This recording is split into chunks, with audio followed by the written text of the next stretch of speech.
Foi bater à porta do rei e disse-lhe: "Dá-me um barco." A casa do rei tinha muitas mais portas, mas aquela era a das petições. Como o rei passava todo o tempo sentado à porta dos obséquios, entenda-se, os obséquios que lhe faziam a ele, de cada vez que ouvia alguém a chamar à porta das petições, fingia-se desentendido. E só quando o ressoar contínuo da aldraba de bronze se tornava mais do que notório e escandaloso, tirando o sossego à vizinhança, as pessoas começavam a murmurar: "Que rei temos nós que não atende?" É que dava ordem ao primeiro secretário para ir saber o que queria o impetrante, que não havia maneira de se calar. Então o primeiro secretário chamava o segundo secretário. Este chamava o terceiro, que mandava o primeiro ajudante, que por sua vez mandava o segundo. E assim por aí fora até chegar à mulher da limpeza, a qual, não tendo ninguém em quem mandar, entreabria a porta das petições e perguntava pela fincha: "Que é que tu queres?" O suplicante dizia ao que vinha. Depois instalava-se a um canto da porta à espera de que o requerimento o fizesse, de um em um, o caminho ao contrário até chegar ao rei. Ocupado como sempre estava com os obséquios, o rei demorava a resposta. E já não era pequeno sinal de atenção ao bem-estar e felicidade do seu povo, quando resolvia pedir um parecer fundamentado, por escrito, ao primeiro secretário, o qual, escusado seria dizer, passava a encomenda ao segundo secretário, este ao terceiro, sucessivamente até chegar à mulher da limpeza, que despachava sim ou não, conforme estivesse de maré. Contudo, no caso do homem que queria um barco, as coisas não se passaram bem assim. Quando a mulher da limpeza lhe perguntou pela nesga da porta: "Que é que tu queres?" O homem, em lugar de pedir, como era costume de todos, um título, uma condecoração ou simplesmente dinheiro, respondeu: "Quero falar ao rei." "Já sabes que o rei não pode vir. Está na porta dos obséquios." "Pois então vai lá dizer-lhe que não sai daqui até que ele venha pessoalmente para saber o que quer." Rematou o homem e deitou-se ao comprido no limiar, tapando-se com a manta por causa do frio, entrar e sair, só por cima dele. Ora, isto era um enorme problema. Se tivermos em consideração que, de acordo com a pragmática das portas, ali só se podia atender um suplicante de cada vez, de onde resultava que, enquanto houvesse alguém à espera da resposta, nenhuma outra pessoa se poderia aproximar, a fim de expor as suas necessidades ou as suas ambições. À primeira vista, quem ficava a ganhar com este artigo do regulamento era o rei, dado que, sendo menos numerosa a gente que o vinha incomodar com lamúrias, mais tempo ele passava a ter, e mais descanso para receber, contemplar e guardar os obséquios. À segunda vista, porém, o rei perdia, e muito, porque os protestos públicos, ao notar-se que a resposta estava a tardar mais do que o justo, faziam aumentar gravemente o descontentamento social, o que, por seu turno, ia ter imediatas e negativas consequências no afluxo de obséquios. No caso que estamos narrando, o resultado da ponderação de benefícios e prejuízos foi ter ido o rei, ao cabo de 3 dias, e em real pessoa, à porta das petições, para saber o que queria o intrometido que se havia negado a encaminhar o requerimento pelas competentes vias burocráticas. Abre a porta. Toda ou só um bocadinho? O rei duvidou por um instante. Na verdade, não gostava muito de se expor aos ares da rua, mas depois reflexionou que pareceria mal, além de ser indigno da sua majestade, falar com o súbdito através de uma nesga. Como se tivesse medo dele, mormente estando a assistir ao colóquio a mulher da limpeza, que logo iria por aí, sabe Deus dizer o quê. De par em par.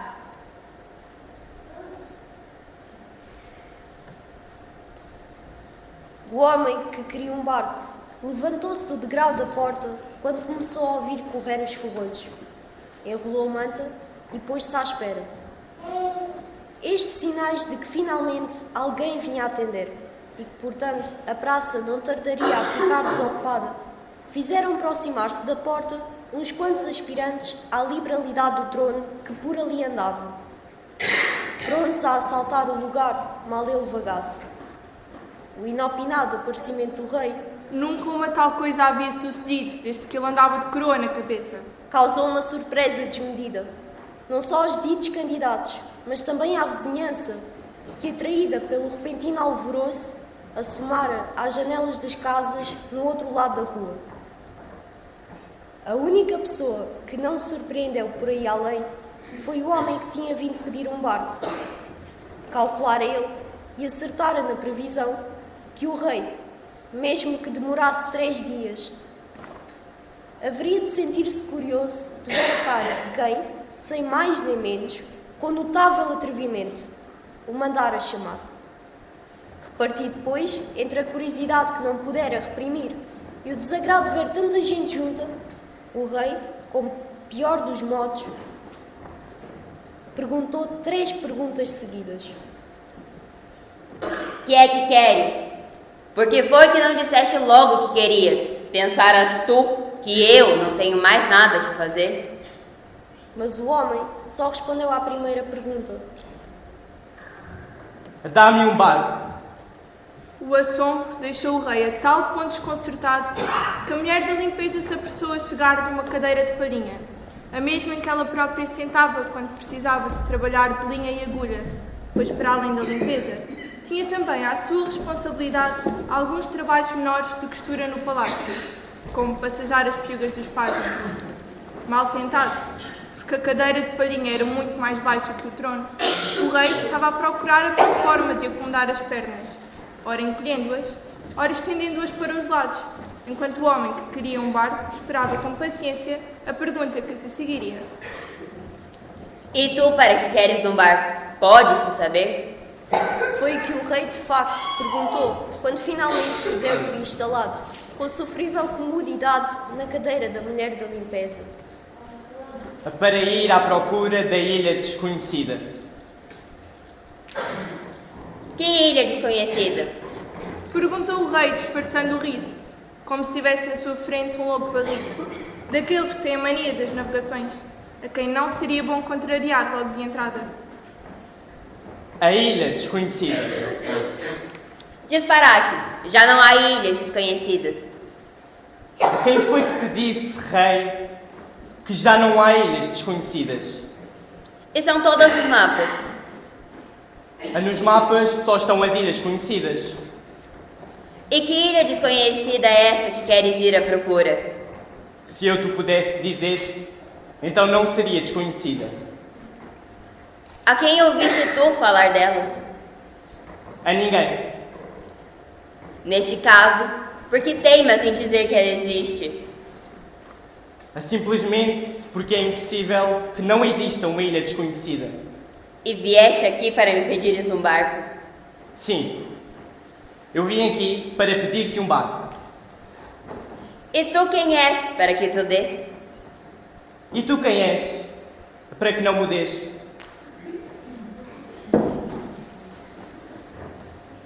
Sou o rei deste reino, e os barcos do reino pertencem-me todos. Mais lhes pertencerás tu a eles do que eles a ti. Que queres dizer? Que tu, sem eles, és nada. E eles, sem ti, poderão sempre navegar. As minhas ordens com os meus pilotos e os meus marinheiros. Não te peço marinheiros, nem piloto. Só te peço um barco. E essa ilha desconhecida, se encontrares, será para mim? A ti, rei, só te interessam as ilhas conhecidas. Também me interessam as desconhecidas, quando deixam de ser. Talvez esta não se deixe conhecer. Então não te dou um barco. A darás. Ao ouvir esta palavra pronunciada com tranquila firmeza, os aspirantes à porta das petições, em quem, minuto após minuto, a impaciência vinha crescendo, e mais para se verem livres dele do que por simpatia solidária, resolveram intervir a favor do homem que queria o barco, começando a gritar: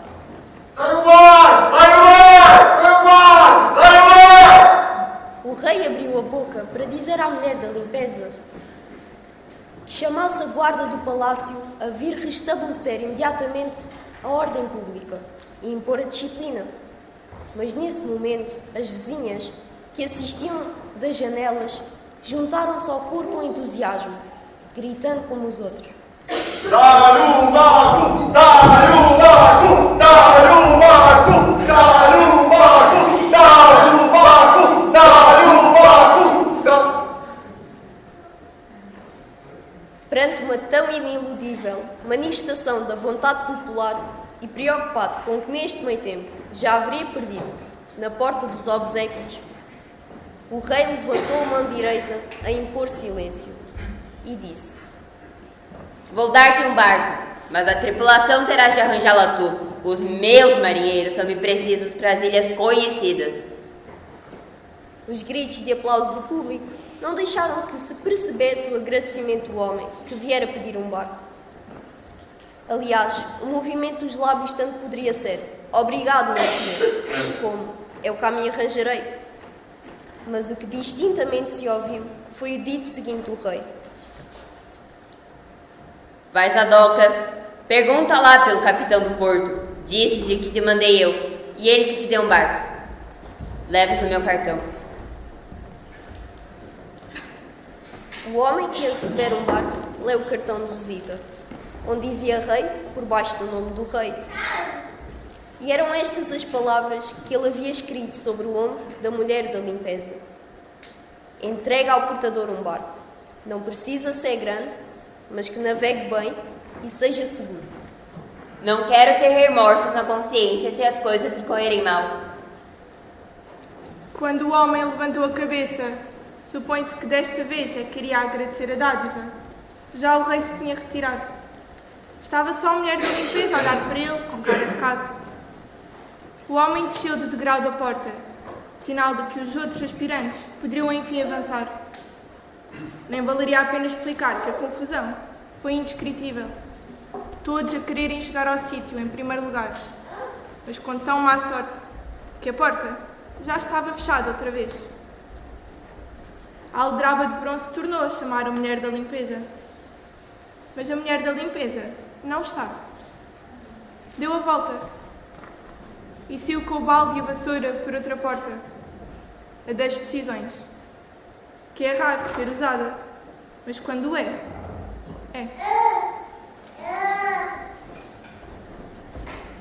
Agora sim, agora pode-se compreender o porquê da cara de caça com que ela havia estado a olhar. Foi esse o preciso momento em que ela resolveu ir atrás do homem, quando ele se dirigisse ao porto a tomar conta do barco. Pensou ela, já bastava de uma vida a limpar e a lavar palácios. Que limpar e lavar barcos é que era a sua vocação verdadeira. No mar, ao menos, a água nunca lhe faltaria. O homem nem sonha que, não tendo ainda sequer começado a recrutar os tripulantes, já leva atrás de si a futura encarregada das baldeações e outros aceios. Também é deste modo que o destino costuma comportar-se connosco. Já está mesmo atrás de nós. Já estendeu a mão para tocar-nos o ombro. E nós ainda vamos a murmurar. Acabou-se. Não há mais nada que ver. É tudo igual. Andando, andando, o homem chegou ao porto Foi à doca, perguntou pelo capitão. E enquanto ele não chegava, deitou-se a adivinhar qual seria, de quantos barcos ali estavam, o que iria ser seu. Grande já se sabia que não. O cartão de visita do rei era muito claro neste ponto. Por conseguinte, ficavam de fora os paquetes, os cargueiros e os navios de guerra. Tão pouco poderia ele ser tão pequeno que resistisse mal às forças do vento e aos rigores do mar. O rei também havia sido categórico neste ponto. Que navegue bem e seja seguro. Foram estas as suas formais palavras. Assim, implicitamente excluindo os botes, as faluas e os escalés, os quais, sendo bons navegantes e seguros, conforme a condição de cada qual, não tinham nascido para sulcar os oceanos, que é onde se encontram as ilhas desconhecidas. Um pouco afastada dali, escondida por trás de uns bidões, a mulher da limpeza correu os olhos pelos barcos atracados. Para meu gosto, aquele. Porém, a sua opinião não contava. Nem sequer havia sido ainda contratada. Vamos ouvir antes o que dirá o capitão do porto. O capitão veio, leu o cartão, mirou o homem de alto a baixo e fez a pergunta que o rei se tinha esquecido de fazer. Sabes navegar? Tens carta de navegação? Aprenderei no mar. Não te aconselharia. Capitão sou eu e não me atrevo com qualquer barco. Dá-me então um com que possa atrever-me eu.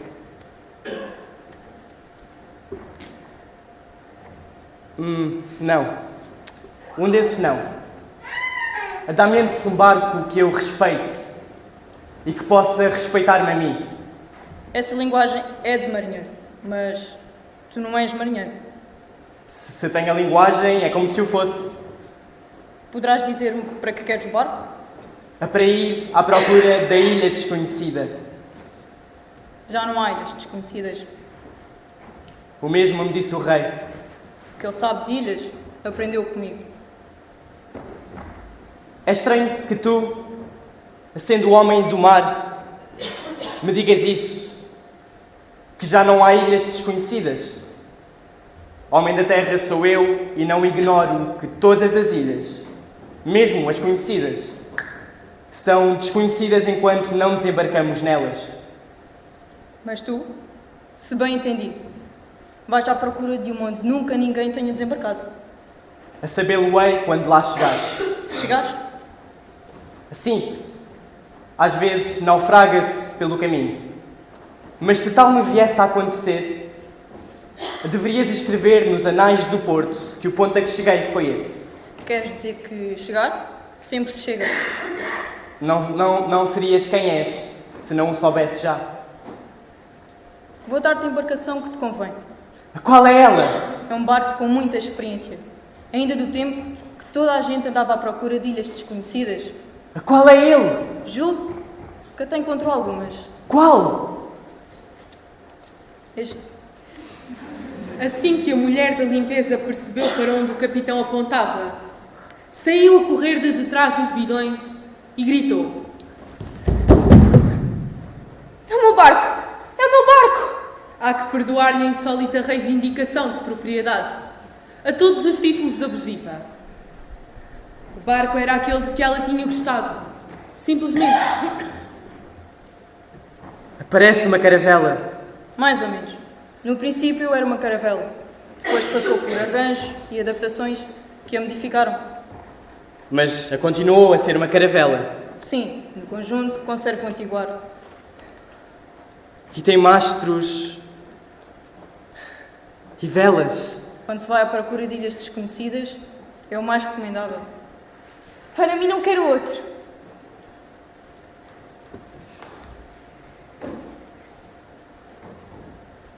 Quem és tu? Não te lembras de mim? Não tenho ideia. Sou mulher da limpeza. Qual limpeza? A do Palácio do Rei, a que abria a porta das petições. Também não havia outra. E por que não estás tu no Palácio do Rei a limpar e a abrir portas? Porque as portas que eu realmente queria já foram abertas. E de hoje em diante só limparei barcos. Então estás decidida a ir procurar comigo a Ilha Desconhecida? Saí do Palácio do Rei pela porta das decisões. Sendo assim, vai para a caravela e vê como está. Depois do tempo que passou, deve precisar de uma boa lavagem. E tem cuidado com as gaivotas que não são de fiar. Não vens comigo conhecer o teu barco por dentro? Tu disseste que era teu. Desculpa. Foi só porque gostei dele. Gostar é provavelmente a melhor maneira de ter. Ter deve ser a pior maneira de gostar. Tem de entregar as chaves ao dono do barco. A um ou outro. Resolvam-se. A mim, tanto se me dá. Os barcos têm chave? Para entrar não, mas lá dentro estão as arrecadações e os paióis e a escrivaninha do comandante, com o diário de bordo. Ela que se encarregue de tudo. Eu vou recrutar a tripulação.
Depois entrou no barco. Duas coisas lhe valeram aí: a vassoura do palácio e a prevenção contra as gaivotas. Ainda não tinha acabado de atravessar a prancha que ligava a morada ao cais e já as malvadas estavam a precipitar-se sobre ela aos guinchos, furiosas, de goela aberta, como se ali mesmo a quisessem devorar. Não sabiam com quem se metiam. A mulher da limpeza pousou o balde, meteu as chaves no seio, tirou bem os pés na prancha e, redemoinhando a vassoura como se fosse o espadão dos tempos antigos, fez de bandar o bando assassino.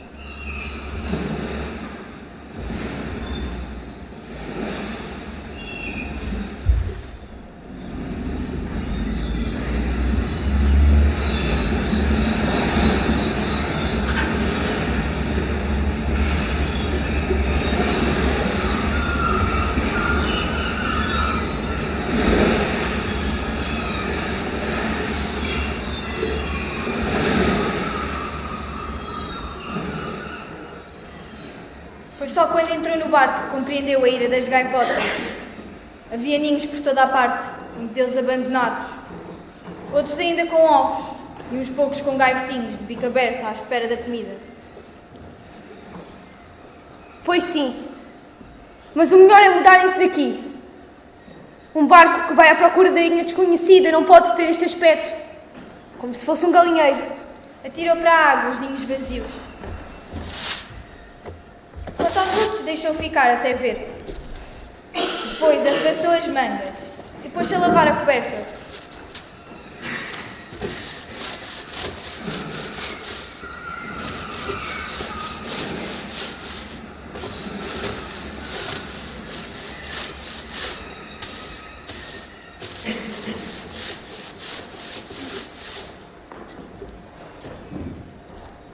Quando acabou a dura tarefa, foi abrir o paiol das velas e procedeu um exame minucioso do estado das costuras, depois de tanto tempo sem irem ao mar e sem terem de suportar os ticões saudáveis do vento. As velas são um músculo do barco. Basta ver como incham quando se esforçam, mas isso mesmo se sucede aos músculos. Se não se lhes dá uso regularmente, abrandam, amolecem, perdem nervo. As costuras são como os nervos das velas. Pensou a mulher da limpeza, contente por estar a aprender tão depressa a arte da marinharia. Achou esgarçadas algumas bainhas, mas contentou-se com assinalá-las, uma vez que para este trabalho não podia servir a linha e a agulha com que passejava as piugas dos pajens antigamente. Quer dizer, ainda ontem. Quanto aos outros paióis, viu logo que estavam vazios, que o da pólvora estivesse prevenido, salvo uns pozinhos negros no fundo, que primeiro mais lhe pareceram caganitas de rato. Não lhe importou nada. De fato, não está escrito em nenhuma lei, pelo menos até onde a sabedoria da mulher é capaz de alcançar, que ir em busca de uma ilha desconhecida tenha de ser forçosamente uma empresa de guerra. Já ralou, e muito, a falta absoluta de munições de boca no paiol respectivo. Não por si própria, que estava mais do que acostumada ao mau passadio do palácio, mas por causa do homem a quem deram este barco. Não tarda que o sol se ponha, e lá aparecer-me aí aquele mar que tem fome. Que é o dito de todos os homens mal entram em casa e pensam que só eles é que têm estômago e sofrem da necessidade de o encher. E se já traz marinheiros para a tripulação, que são os ogres a comer, então eu não sei como é que nos iremos governar.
Não valia a pena ter-se preocupado tanto.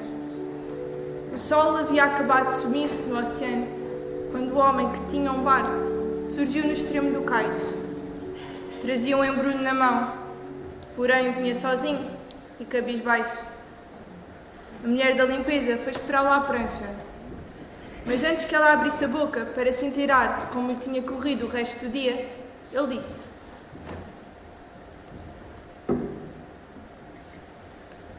Está descansada. Eu trago aqui comida para os dois. E os marinheiros? Eu não veio nenhum, como podes ver. Mas deixaste-os apalavrados, ao menos. Disseram que já não há ilhas desconhecidas e que mesmo que as houvesse, não iriam eles atirar-se do sossego dos seus lares e da boa vida dos barcos de carreira para se meterem em aventuras oceânicas à procura de um impossível. É como se ainda estivéssemos no tempo do mar tenebroso. E tu? Que lhes respondeste? É que o mar é sempre tenebroso. E não lhes falaste da ilha desconhecida? Como poderia falar-lhes eu de uma ilha desconhecida se não a conheço? Mas tens a certeza de que ela existe? Tanta como de ser tenebroso o mar.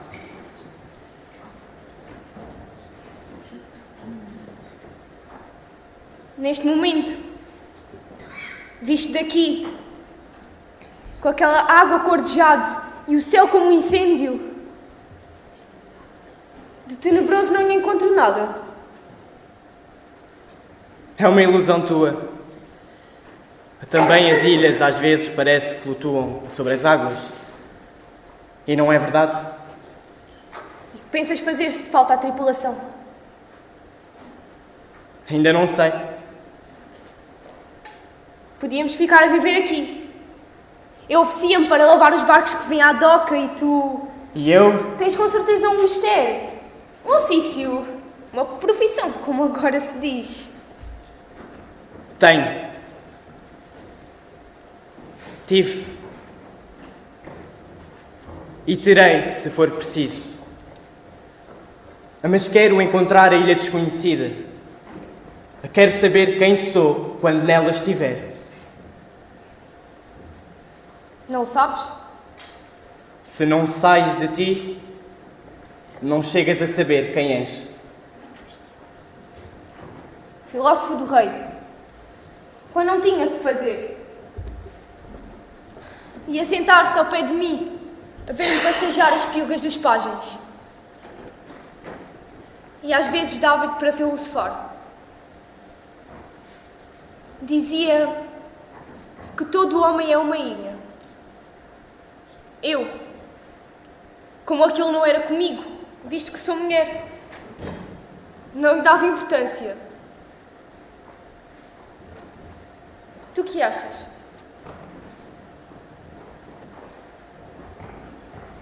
Que é necessário sair da ilha para ver a ilha. Que não nos vemos se não nos saímos de nós.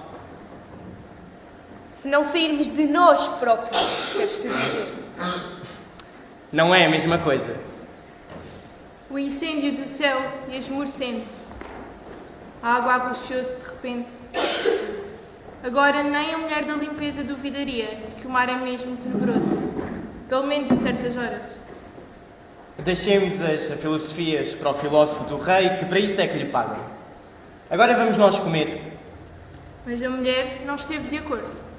Primeiro tens de conhecer o teu barco por dentro. Só o conheces por fora. A que tal o encontraste? Há algumas bainhas das velas que estão a precisar de reforço.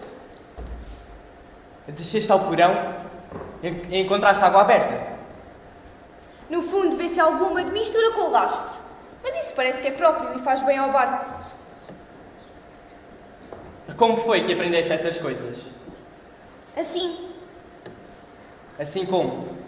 como tu. Como quando disseste ao capitão do porto que aprenderias a navegar no mar. Ainda não estamos no mar. Mas já estamos na água. Eu sempre tive a ideia de que para a navegação só existem dois mestres a verdadeiros. Um que é o mar e o outro é o barco. E o céu? Estás a esquecer-te do céu. Sim, claro. O céu, os ventos, as nuvens. O céu. Sim.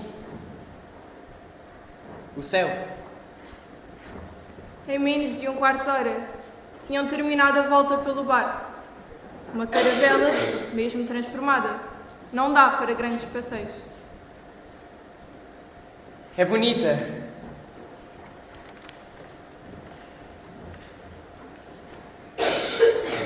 Mas se eu não arranjar tripulantes suficientes para a manobra, terei de ir dizer ao rei que já não a quero.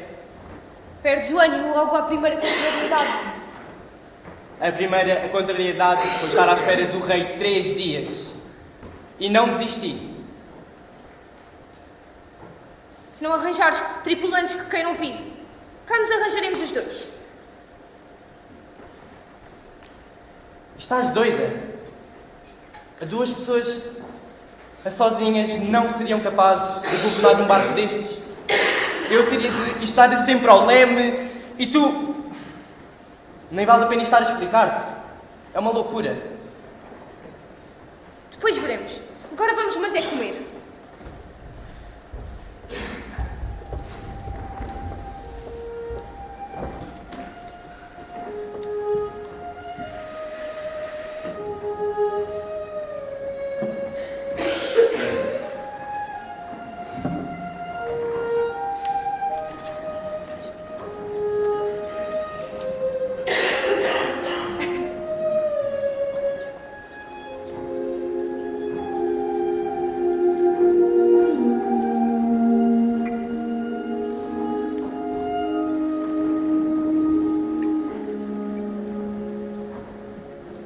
Subiram para o castelo de popa. O homem ainda a protestar contra o que chamara loucura. E ali, a mulher da limpeza abriu o farnel que ele tinha trazido. Um pão, queijo duro de cabra, azeitonas, uma garrafa de vinho. A lua já estava meio calma sobre o mar. As sombras da verga e do mastro grande vieram deitar-se-lhes aos pés.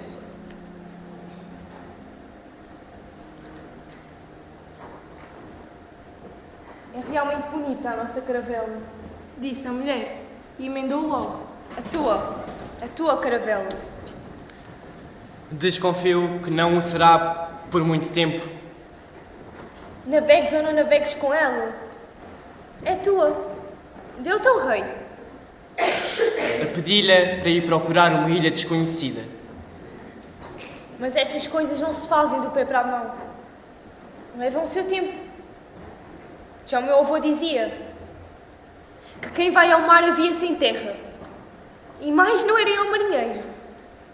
Sem tripulantes não poderemos navegar. Já o tinhas dito. E há que abastecer o barco das 1000 coisas necessárias a uma viagem como esta, que não sabe aonde nos levará. Evidentemente. E depois teremos de esperar que seja boa a estação. E sair com uma boa maré. E vir gente ao cais a desejar-nos boa viagem. Estás a rir-te de mim. Nunca me riria de quem me fez sair pela porta das decisões. Desculpa-me. E não tornarei a passar por ela. Suceda o que suceder. O luar iluminava em cheio a cara da mulher da limpeza. É bonita. Realmente é bonita. Pensou o homem, que desta vez não estava a referir-se à caravela. A mulher, essa, não pensou nada. Devia ter pensado tudo durante aqueles 3 dias, quando entreabria de vez em quando a porta, para ver se aquele ainda continuava lá fora, à espera. Não sobrou migalha de pão ou de queijo, nem gota de vinho. Os caroços das azeitonas foram tirados para a água. O chão está tão limpo como ficara quando a mulher da limpeza lhe passou por cima o último esfregão.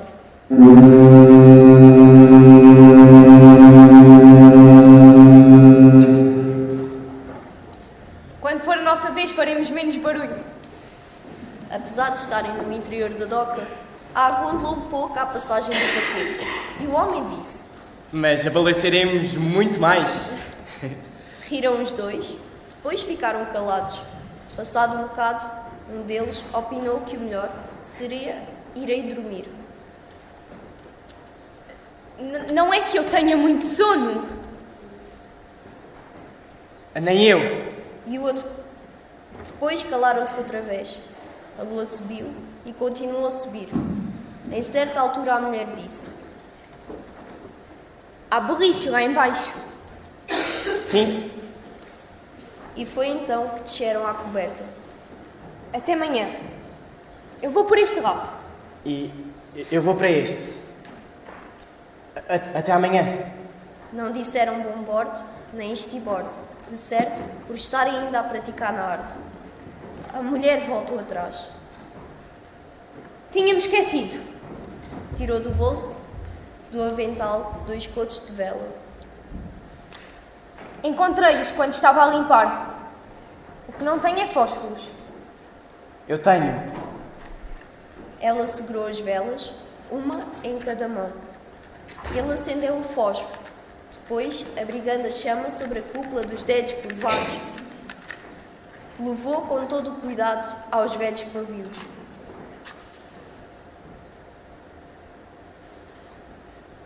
A luz pegou, cresceu lentamente como faz o luar. Banhou a cara da mulher da limpeza. Nem seria preciso dizer o que ele pensou.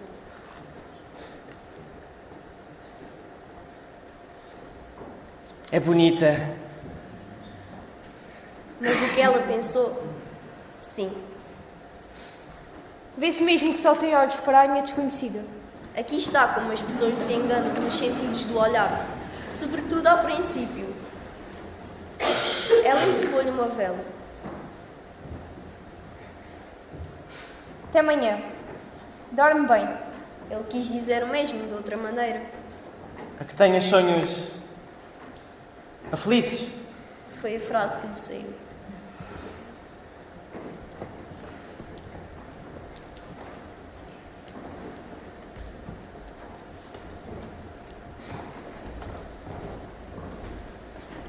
Daqui a pouco, quando lá estiver embaixo deitado no seu beliche, vir-lhe-ão à ideia outras frases, mais espirituosas, sobretudo mais insinuantes, como se espera que sejam as de um homem quando está a sós com uma mulher. Perguntava-se se já dormiria, se teria tardado a entrar no sono. Depois imaginou que andava à procura dela e não a encontrava em nenhum sítio, que estavam perdidos num barco enorme. O sonho é um prestidigitador hábil. Muda as proporções das coisas e as suas distâncias. Separa as pessoas e elas estão juntas. Reúne-as e quase não se vêem uma à outra. A mulher dorme a poucos metros e ele não soube como alcançá-la. Quando é tão fácil ir de bom bordo a estibordo. Tinha-lhe desejado sonhos felizes, mas foi ele quem levou toda a noite a sonhar.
com as 3 velas triangulares gloriosamente enfenadas abrindo caminho sobre as ondas, enquanto ele manejava a roda do leme e a tripulação descansava à sombra. Não percebia como podiam ali estar os marinheiros, que no porto e na cidade se tinham recusado a embarcar com ele para ir à procura da ilha desconhecida. Provavelmente arrependeram-se da grosseira ironia com que o haviam tratado. Via animais espalhados pela coberta: patos, coelhos, galinhas, o habitual da criação doméstica, debicando os grãos de milho ou roendo as folhas de couve que um marinheiro lhes atirava. Não se lembrava de como podiam ali estar, Fosse como fosse, era natural que ali estivessem. Imaginemos que a Ilha Desconhecida é, como tantas vezes o foi no passado, uma ilha deserta. O melhor será jogar pelo seguro. Todos sabemos que abrir a porta da coalheira e agarrar um coelho pelas orelhas sempre foi mais fácil que persegui-lo por montes e vales. Do fundo do porão veio agora um cor de relinchos de cavalos, de mugidos de bois, zurros de asnos, as vozes dos nobres animais necessários para o trabalho pesado. E como foi que vieram eles? Como podem estar numa caravela onde a tripulação humana mal cabe? Súbito, o vento deu uma guinada, a vela maior bateu e ondulou. Por trás dela estava o que antes não vira. Um grupo de mulheres que, mesmo sem as contar, se adivinha serem tantas quanto os marinheiros. Ocupam-se nas suas coisas de mulheres. Ainda não chegou o tempo de se ocuparem de outras. Está claro que isto só pode ser um sonho. Na vida real nunca se viajou assim. O homem do leme buscou com os olhos a mulher da limpeza e não a viu.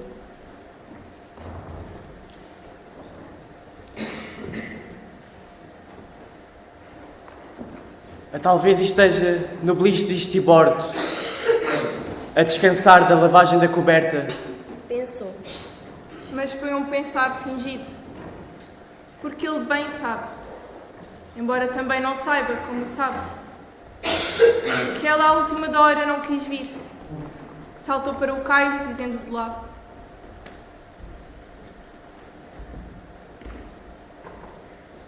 Adeus. Adeus. E já que só tens olhos para a Ilha Desconhecida, vou-me embora. E não era verdade. Agora mesmo andam os olhos dele a procurá-la e não a encontram. Neste momento, o céu cobriu-se e começou a chover.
Tendo chovido, principiaram a brotar inúmeras plantas das fileiras de terra alinhadas ao longo da amurada.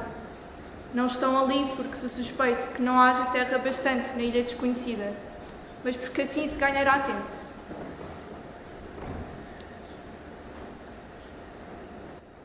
No dia em que lá chegarmos, só teremos que transplantar as árvores de fruto, de semear os grãos das pequenas searas que vão amadurecer aqui, enfeitar os canteiros com as flores que desabrocharão destes botões. O homem do leme perguntou aos marinheiros que descansam na coberta: Avistam alguma ilha desconhecida? Não vemos nem de umas, nem das outras. Nem das outras. Mas estamos a pensar em desembarcar na primeira terra povoada que nos apareça, desde que haja lá um porto onde fundear. Uma taberna onde beber e uma cama onde folgar, que aqui não se pode, com toda esta gente junta. Com toda esta gente junta. E a ilha desconhecida? A ilha desconhecida é coisa que não existe. Não passa de uma ideia da tua cabeça.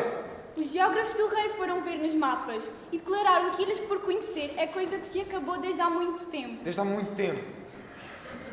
Devias ter ficado na cidade, em lugar de vir atrapalhar-me a navegação. Andávamos à procura de um sítio melhor para viver e resolvemos aproveitar a tua viagem.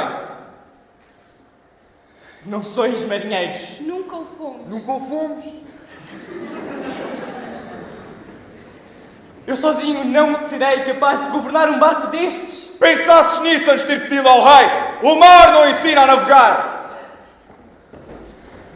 Então o homem do leme viu uma terra ao longe e quis passar adiante, fazer de conta que ela era a miragem de uma outra terra, uma imagem que tivesse vindo do outro lado do mundo, pelo espaço. Mas nesse momento os homens, que nunca haviam sido marinheiros, protestaram. Ali mesmo é que queremos embarcar. Esta é uma ilha do mapa. Matar-te-emos se não nos levares lá. Então, por si mesma, a caravela virou em direção à terra, entrou no porto e foi encostar à muralha da doca. Podeis ir-vos. Ato contínuo saíram em correnteza. Primeiro as mulheres, depois os homens. Mas não foram sozinhos. Levaram com eles os patos, os coelhos, as galinhas,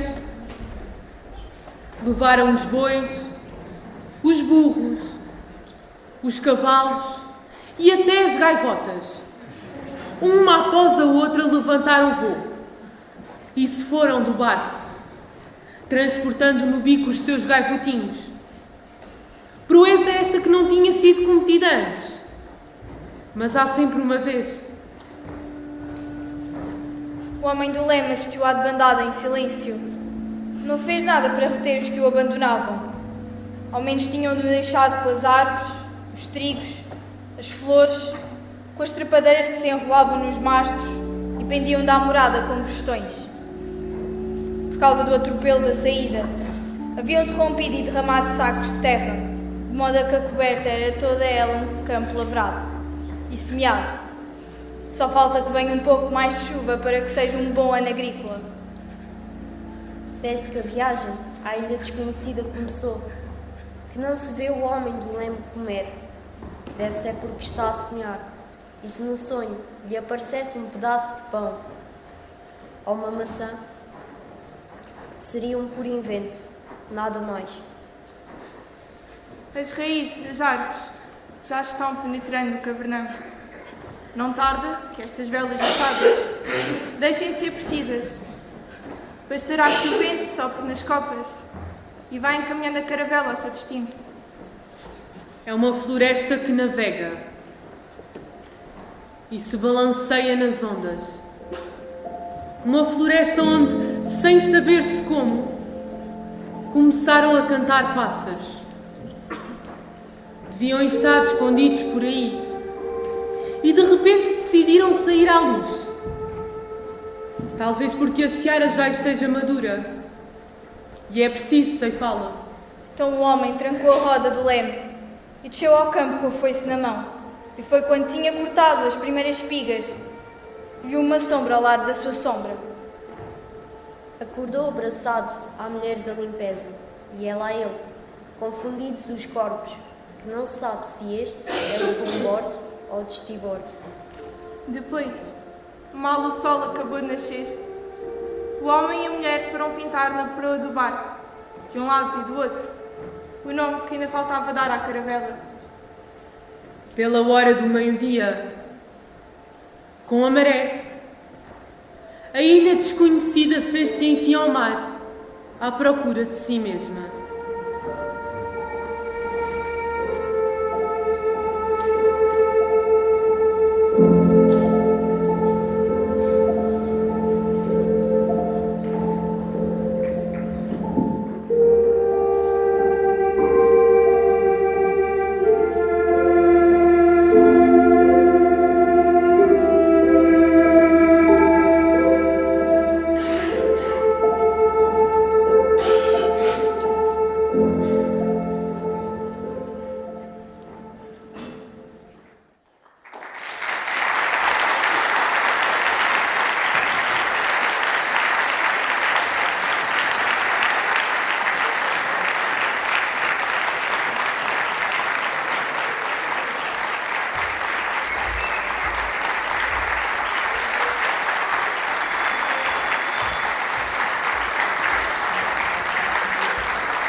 noite, obrigada a todos por terem vindo, espero que tenham gostado e nós queríamos dar aqui uma notazinha.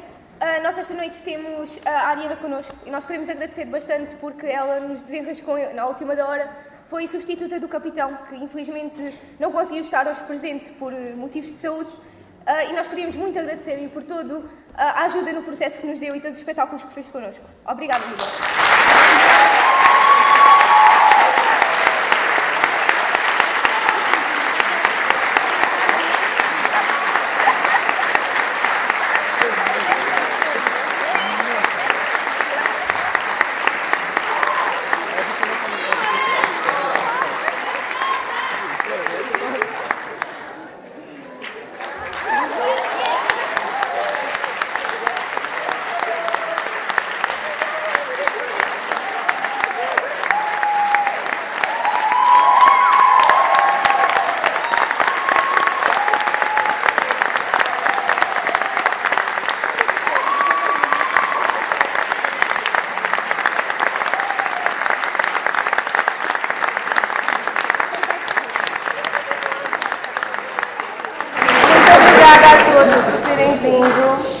Agradeço imenso às imensas caras conhecidas, amigas, apoiantes destes quase 30 anos do Grupo Teatro.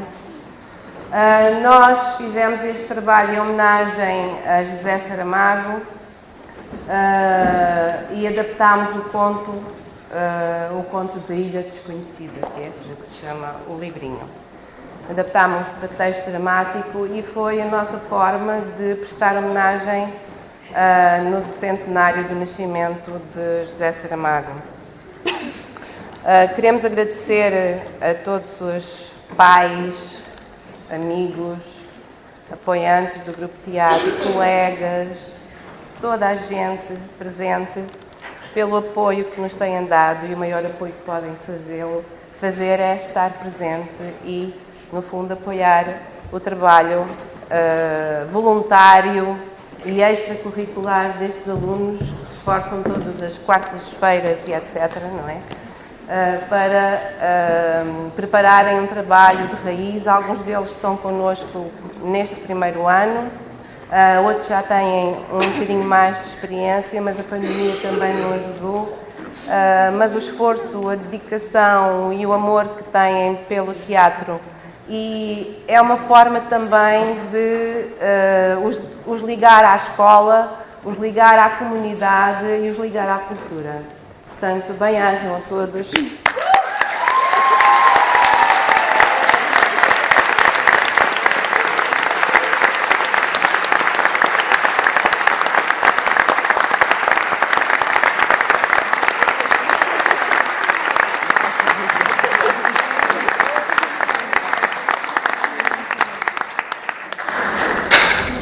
Eu gostava de lembrar o Miguel, é muito frustrante trabalhar um ano e depois não poder vir e, portanto, ele esteve sempre no nosso pensamento. É claro que ele ficou muito triste, este momento não se vai repetir e ele não o está a viver. Eu gostava de ter uma salva de palmas para ele, porque é muito...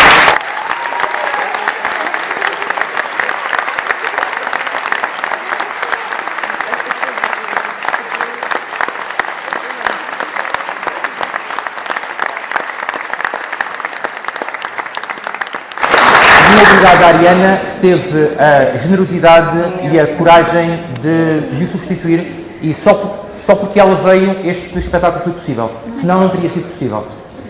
Gostava de agradecer aos técnicos desta casa que foram absolutamente fantásticos e que nos proporcionaram isto que vós acabaste de ver, que todos acabámos de ver. Obrigado à escola, obrigado a vocês. Obrigado.